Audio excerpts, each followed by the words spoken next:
Yo soy el doctor Hernández, que voy a presentar este trabajo que se publicó este año por nuestro grupo en el American Journal of Cardiology. Bueno, a modo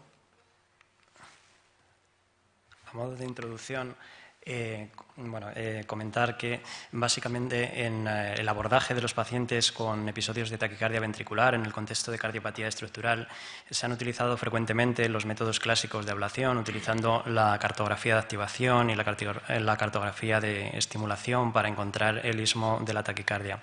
Estos métodos tienen varias limitaciones en un grupo importante de pacientes, entre ellas la inestabilidad clínica que pueden provocar las inducciones de taquicardia ventricular, que se requieren hacer múltiples inducciones durante el estudio, y el objetivo que persiguen estas estrategias es básicamente el suprimir la inducibilidad de la taquicardia.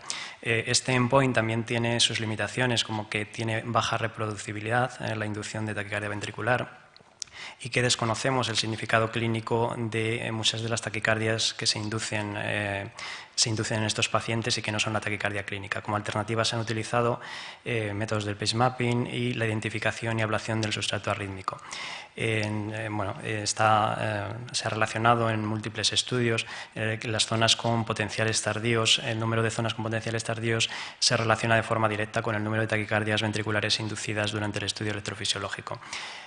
Así, nosotros nos planteamos que la ablación completa de todo el sustrato endocárdico, haciendo ablación de todas las zonas con potenciales patológicos y de todos los canales, podría simplificar el procedimiento y realizarlo sin tener que identificar el sustrato específico de la taquicardia clínica.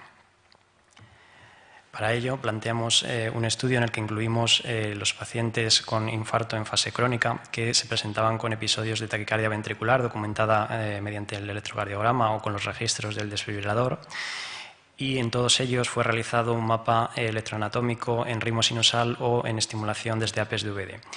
En todos los pacientes la estrategia de ablación fue el abordar todas las zonas con potenciales patológicos y abordar todos los canales de conducción. Tenemos aquí a la derecha el protocolo que se siguió durante el estudio. Primero se realizó el mapa electroanatómico endocárdico, se definió la zona de cicatriz y de cicatriz compacta con límites de 0,5, 1,5, y posteriormente sobre este mapa se identificaron todas las zonas con potenciales tardíos y componentes aislados y se definieron perfectamente todos los canales dentro de la cicatriz. A continuación, el método que se utilizó para la ablación en los pacientes que teníamos la taquicardia ventricular clínica, se identificó el istmo de la taquicardia mediante métodos habituales como la cartografía de activación y la cartografía de estimulación, y se abordó la taquicardia clínica. A continuación, en todos los pacientes se eliminaron todas las zonas con potenciales patológicos y todos los canales de conducción como endpoint de la ausencia de captura con la estimulación a 10 milivoltios sobre estas zonas. En los pacientes en los que no teníamos la taquicardia clínica se abordó directamente todas las zonas patológicas. Después del estudio se repitió la estimulación eléctrica programada y en los pacientes en los que la situación clínica en ese momento lo permitió. En los que se indujeron taquicardias ventriculares se abordaron en el mismo estudio, se abordaron las taquicardias inducidas. En el estudio se incluyeron 59 pacientes en los cuales se realizó el mapa endocárdico y la identificación del sustrato. En 17 de ellos no se indujeron taquicardias ventriculares, con lo cual se hizo el abordaje directamente de todo el sustrato endocárdico. Y en los pacientes en los que sí se indujo, se hizo, como hemos comentado anteriormente, primero el abordaje de la taquicardia clínica, cuando disponíamos de su registro, y posteriormente se eliminaron todas las zonas con electrogramas patológicos y canales. De estos pacientes, en 10 no se realizó estimulación eléctrica programada tras la ablación porque la inestabilidad del paciente no lo aconsejaba en aquel momento, y de los que sí se realizó, en el 62% la taquicardia no fue inducible, y en los 12 pacientes en los que sí se indujo, en 7 de ellos se abordó esta taquicardia clínica. Aquí tenemos los datos basales de los pacientes con una edad de 66 años media, una fracción de eyección del 29%. En el 62% de los casos eran pacientes que habían tenido múltiples descargas o múltiples episodios de taquicardia ventricular previas a la ablación. Luego, la taquicardia clínica se indujo en un 55% de los casos y en la mitad de los pacientes toleraron la taquicardia y pudo abordarse.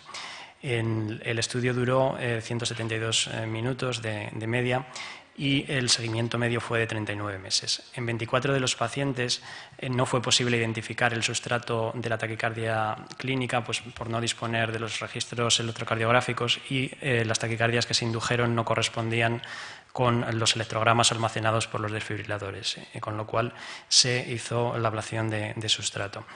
En 20% de los pacientes no fue posible completar la ablación de sustrato porque la inestabilidad clínica del paciente no permitió continuar con el procedimiento. Durante el procedimiento de ablación no hubo complicaciones mayores y tras el mismo no hubo variaciones significativas de la fracción de eyección después de realizar la ablación. La mortalidad durante todo el seguimiento fue del 22%.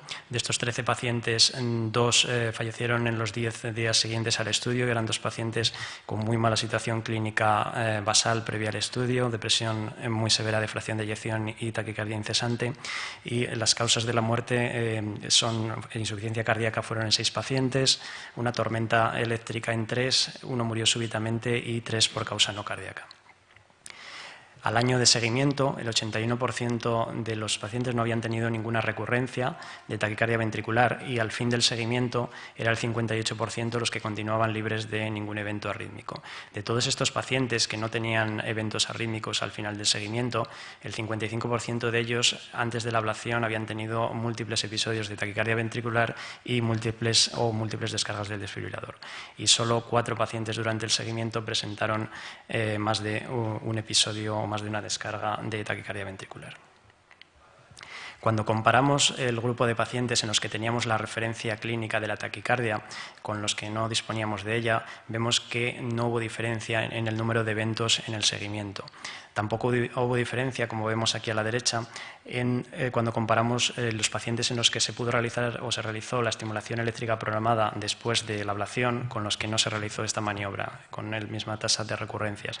Así, ni el tener la referencia la referencia de la taquicardia clínica, ni el realizar la estimulación eléctrica programada tras el procedimiento de ablación mejoraron la eficacia del procedimiento. En el análisis univariante de los predictores de recurrencia fueron predictores de recurrencias de taquicardias ventriculares la localización anterior del infarto, la fracción de eyección, la extensión de la escara, el área de las zonas con electrocardiogramas patológicos y la longitud de ciclo de la taquicardia. Y en el análisis multivariante, únicamente el área de la cicatriz densa y la longitud de ciclo de la taquicardia fueron predictores de recurrencias durante el seguimiento.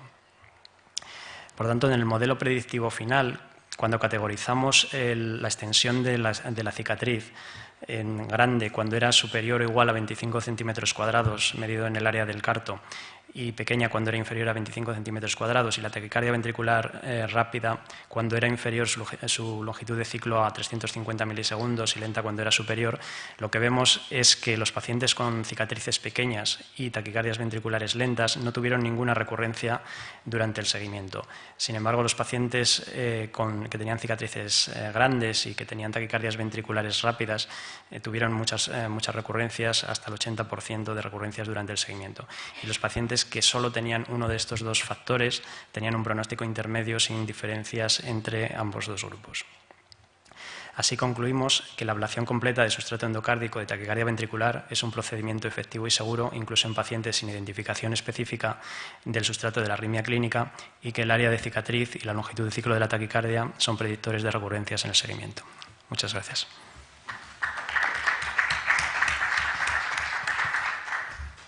¿Alguna pregunta? Yo te quería hacer una. Has dicho, si no he entendido mal, que básicamente daba igual hacer estimulación programada después de la ablación del sustrato o no, ¿cierto? ¿No? Y sin embargo, en el grupo en el que hacíais estimulación había un porcentaje no despreciable de pacientes a quienes se les inducía otras taquicardias ventriculares que abordabais. Entonces, sin embargo, no hubo diferencias en el seguimiento. ¿Por qué crees que puede ser eso? Pues, como he comentado, se desconoce en muchos de los casos el significado de muchas de las arritmias no clínicas que se inducen después en la estimulación eléctrica programada, y eso puede ser el significado, porque claramente esos pacientes se abordaron en más de la mitad de los pacientes en los que se indujeron, las arritmias se consideraron clínicamente significativas y se hizo ablación. Sin embargo, no hubo ninguna diferencia con los pacientes que no se hizo ablación. Incluso esos pacientes, muchos de ellos tenían peor situación clínica, que son pacientes que habitualmente tienen más recurrencias y sin embargo no las hubo. Entonces, la única explicación es que muchas de esas arritmias probablemente no tienen significación clínica, no se van a reproducir en el seguimiento. Sí, es una de las conclusiones del estudio, que evidentemente habría que hacer un estudio randomizado y todo eso para poder asegurarlo, pero es una de las conclusiones del estudio. Muy bien, gracias.